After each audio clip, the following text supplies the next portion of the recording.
On who? On who?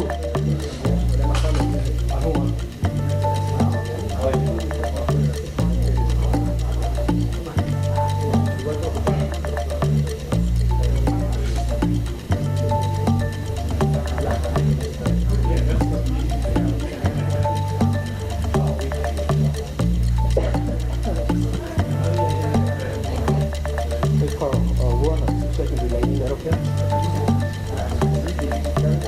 Yeah, no, wait. 1.2. 1.2. Okay.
down in the next few days to talk about how we are going to clean up the city.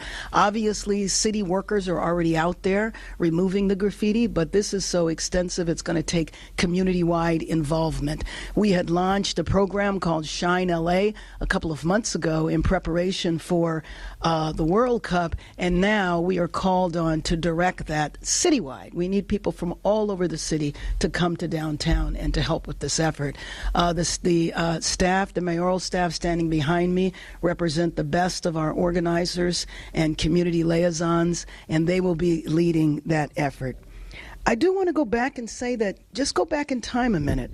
On Thursday of last week, Los Angeles was peaceful. There was nothing going on here that warranted the federal intervention that took place the very next day. If we want to look at the cause of what is happening here, I take it back to raids that took place on Friday, and the uncertainty and the fear and the fact that families across the city are terrified that they don't know if they should go to work, they don't know if they should go to school. We have people that were detained. We don't even know the exact numbers of the people that were detained. We have people that have not had contact with legal representation, nor have they even had contact with their families. And so there is an awful lot of concern. When the administration started, they said that this was about crime. They were going to go after violent felons, drug dealers, and I don't know how that matches with the scenes that we saw of people in Home Depot running through the parking lot because they were afraid that they were going to get arrested. You are talking about people who are trying to survive day by day, which is what a day laborer is doing, and why they would be considered as part of a problem as opposed to contributing to our economy is very difficult for me to understand. We've also received reports of people who were here legally, who were showing up for their annual appointment at the immigration office and maybe even showing up with their family and getting detained. This is just absolutely unnecessary. People have asked me, what are the Marines going to do when they get here? That's a good question. I have no idea. The National Guard that are here now have one assignment, and that is to protect one building, which is the federal building downtown. The second building, which is the federal building on Westwood Boulevard. And as far as I know, nothing has happened in Westwood at all. So this was not needed. The idea that the administration would usurp the authority of our state government, take it away from our governor, Gavin Newsom. The governor knows that if we put a request in for the National Guard and it went to him, he would comply. There was never an issue there because we were never thinking about calling upon the National Guard. So I do want you to know that the violence that has happened has required LAPD to ask for additional assistance, but not from the federal government. We are a county of 88 cities. There's a number of police departments in those cities, and we have the sheriff's department. And so we have received assistance from the California Highway Patrol. I mentioned the sheriffs from Orange County, San Bernardino, Riverside, Santa Barbara, Ventura County, and a number of law enforcement departments around the county. So with them being fully deployed now, we're establishing a unified command under LAPD and Chief McDonnell, which will accelerate our ability to respond to hotspots when people splinter off and create pockets of trouble. So I do want to thank all the officers who've been working tirelessly and putting themselves at risk to keep our city safe. But the real solution of all of this is for the administration to stop the raids.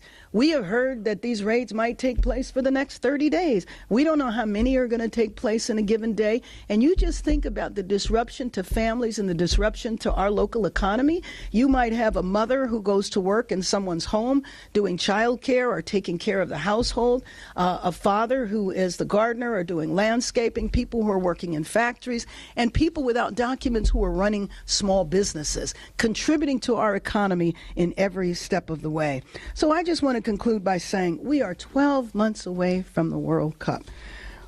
We need the administration to help us prepare. They are talking about spending over $100 million with this deployment, which is why I say that I feel like we've all been in Los Angeles a part of a grand experiment to see what happens when the federal government decides they want to roll up on a state or roll up on a city and take over. So with that, I would open it up for questions, of which Zach will manage. Start with Josh and then go to Craig. Thanks, Mayor Bass. I know that you're saying that some of the violence that we've seen, the chaos later in the evenings, that it's only limited to a few streets, but it does seem to be ramping up. There was a lot of looting last night spreading to other parts of downtown LA. I know you've said that the solution is to stop the raids, but the federal government has said that's not going to happen. What is your plan to bring calm to the city? Well, first of all, when I say a few streets, I don't mean that to mean like it's very small, because the vandalism, especially the graffiti, has happened kind of outside of that. But nevertheless, I'm trying to counter the image that this is happening all over our city, because it is not. And so we do want law enforcement to respond aggressively.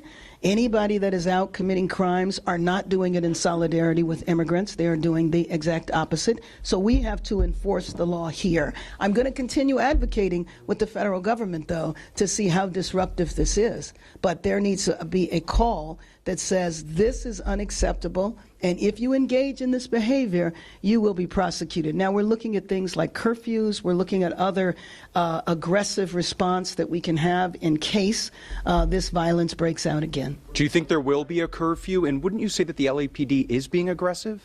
Well, I do think that they are, but I do think that we need to be in terms of prevention. And I don't mean aggressive in terms of engaging with the crowd, but there's things that you can do to prevent. So I had a brief conversation with the chief this morning about a curfew. So we will be meeting about that later on today. And that's the type of aggressive tactic I was referring to. Craig and then Julia. Mayor, good morning. We have reporting on KNX that this presence of Marines and or National Guard could actually now go on for 60 days. Is there new information? The new information this minute. Go ahead. Yes. And so your response to that, it seems like despite the calls from you and the governor, the answers are going the opposite direction. Well, that doesn't mean that I will stop. You know that. I'm not going to give up. But on the other hand, you just said 60 days. Somebody else is going to say 30. Somebody's going to say 90. The bottom line is we don't know.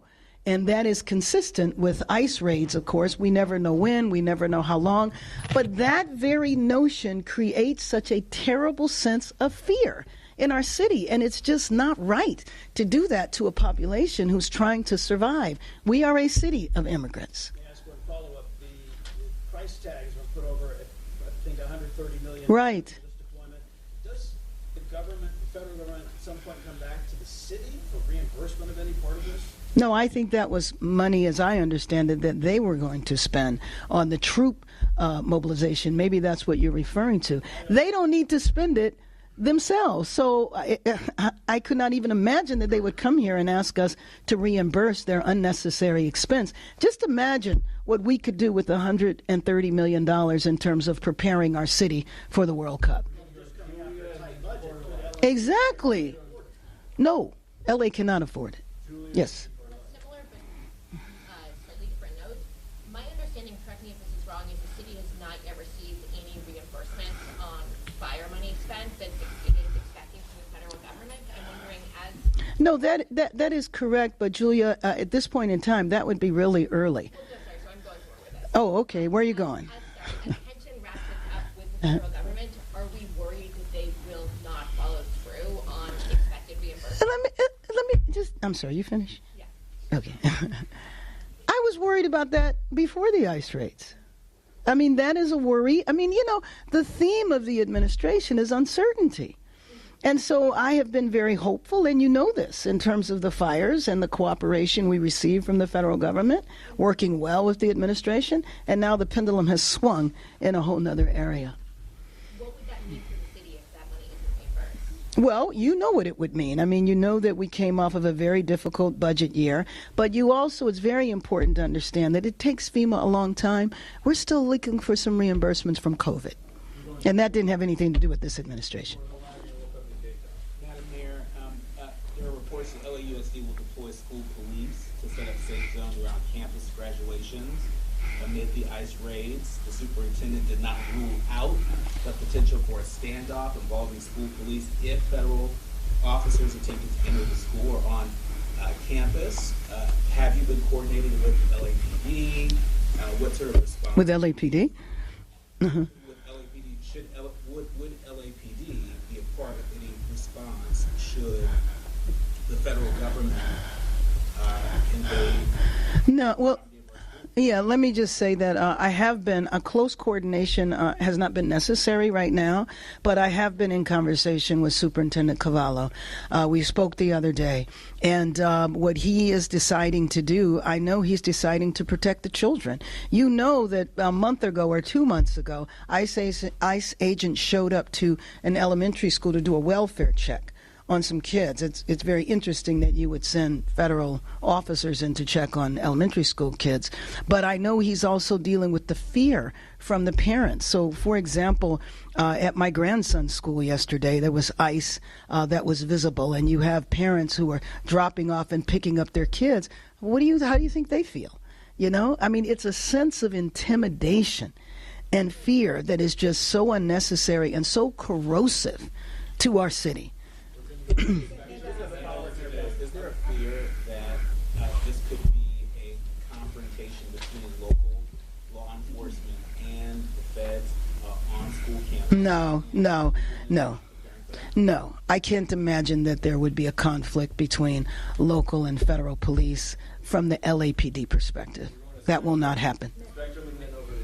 Mayor Bass, has there been any communication between federal authorities, the Marines, and local enforcement like LAPD to your knowledge? No, I do not. I mean, I talked to the chief an hour ago. No, we're not notified of anything. You know, I will tell you that Saturday night, when there was definitely some vandalism downtown, not what happened in the morning, which was in Paramount, but downtown Saturday night, and the president tweeted out that it was because he sent in the National Guard that the violence was stopped. And he congratulated the National Guard on Saturday. The National Guard didn't arrive in the city until Sunday.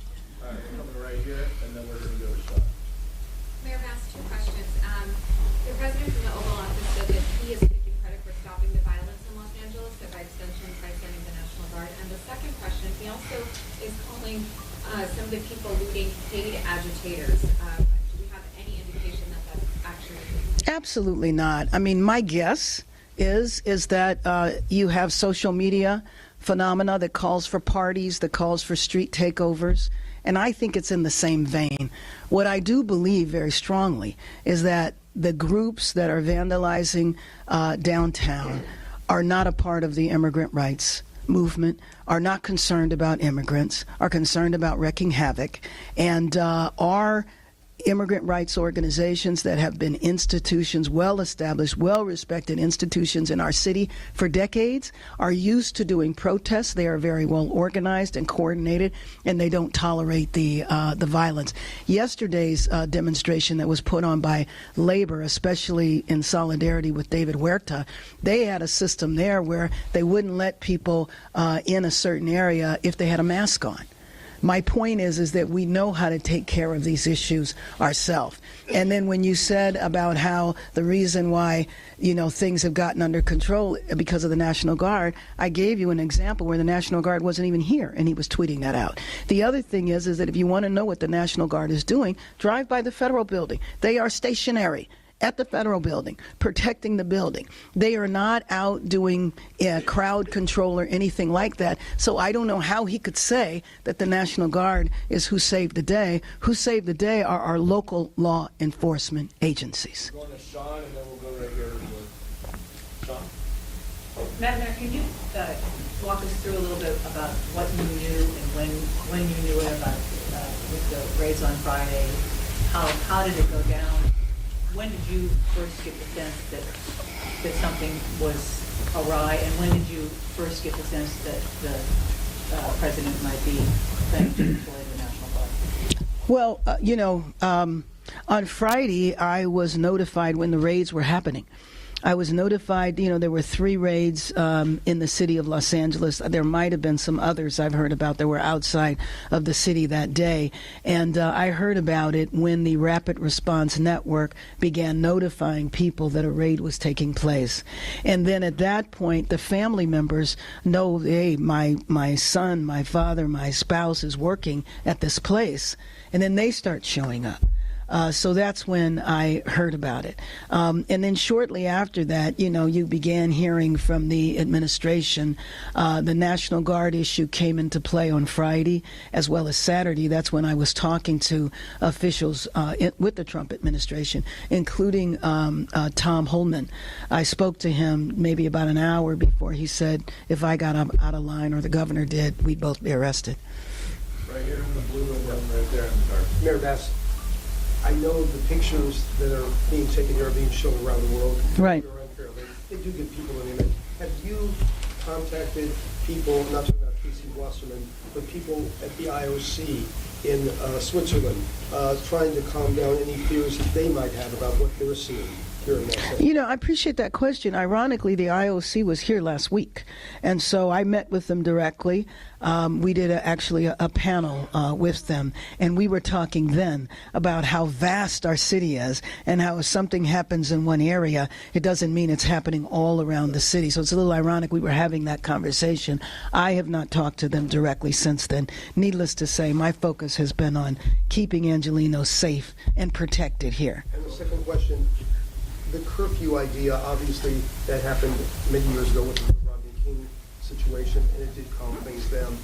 What would the parameters be? Would it be a localized, limited area type curfew? At least what you're thinking right now. What I'm thinking is yes, because there's no need for it to be anything other than that. It's just important to reiterate that what is happening is not happening. It's not even happening in the entire downtown area.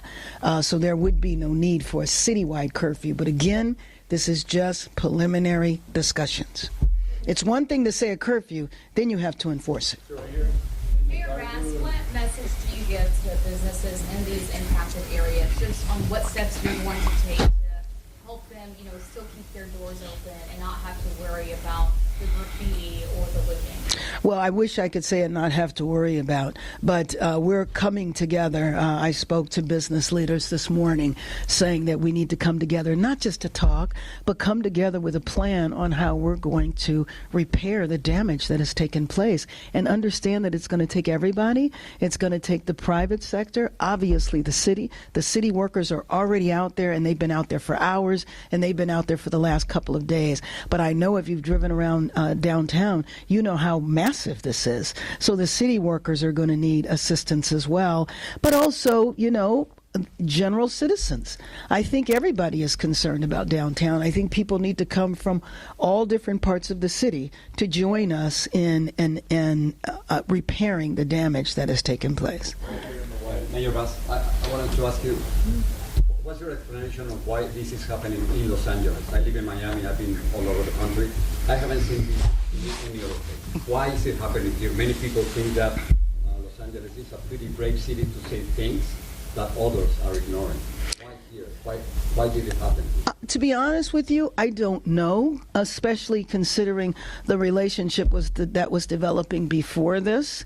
The only thing I can think of, and that's why I keep going back to, I think we're an experiment.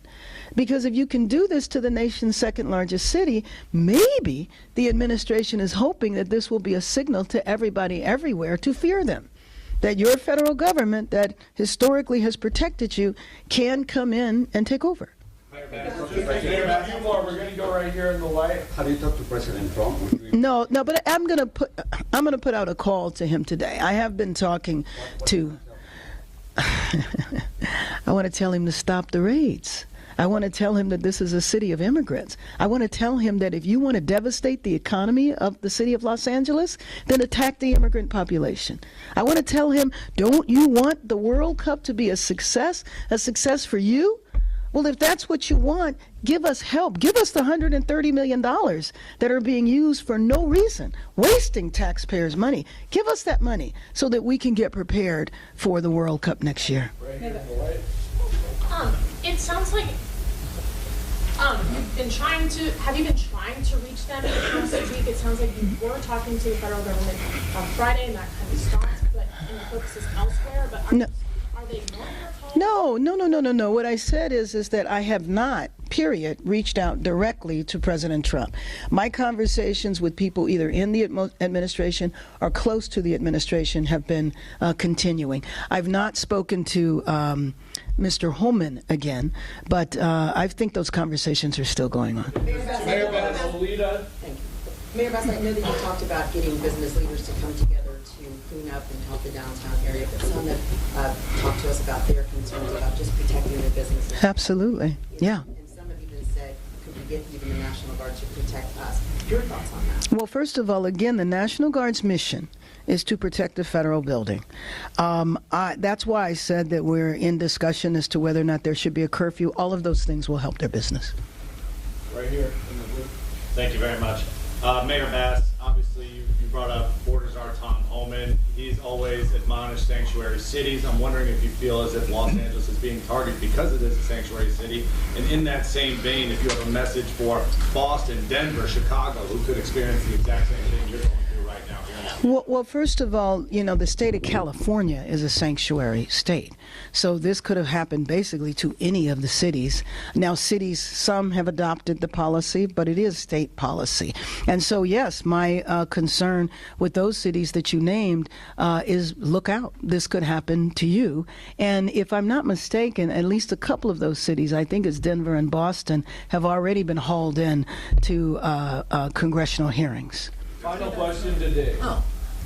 I know you said that your office is not being given a heads up about these raids. We were hearing reports yesterday that ICE went to Exposition Park yesterday and took some street vendors into custody. This is a public property. The city has a swimming pool there.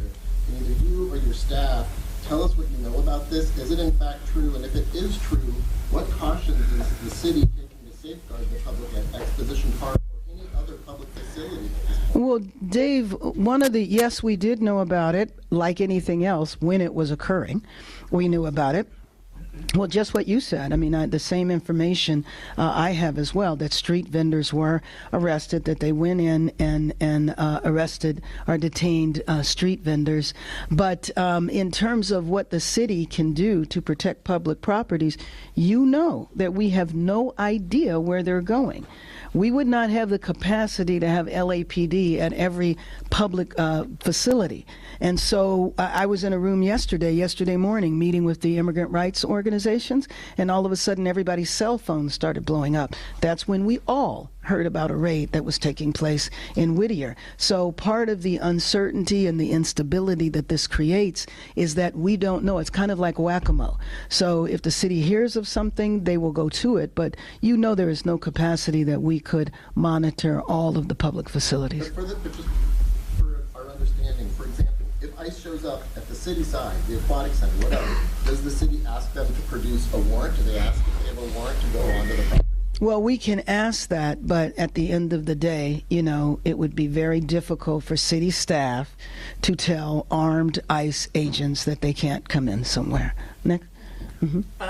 I'm sorry. I'm going to call on you. Right now, I was going to say, the federal military is now confined. What would be the implications if they step beyond the federal building protection? And what would you tell those troops to think about before they took an order, or if they were ordered to do something like that? Well, I don't think I'm going to tell them.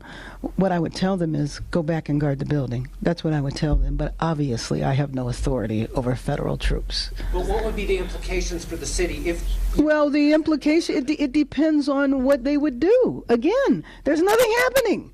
So if they wanted to just march up and down the street, then that's one thing. But there's nothing going on right now.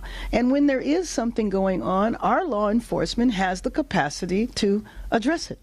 Yes, wrap us up. Yeah, I wanted to ask you about the Australian journalist who was shot earlier this week to the rubber bullet. The Australian Prime Minister has spoken with the Trump administration about the incident, but I wanted to know, how do you feel about foreign media workers being like this, impacted like this on the streets of Well, I mean, I think it's terrible. I think it sends a terrible message. As you said, the Prime Minister of the country had to respond. The President of Mexico has responded. Again, I know, but maybe I don't, that these countries look at this, and I don't think they thought there was some grand thing happening here that required ICE agents to come and disrupt workplaces or chase people through Home Depot parking lots. Thank you very much, everyone.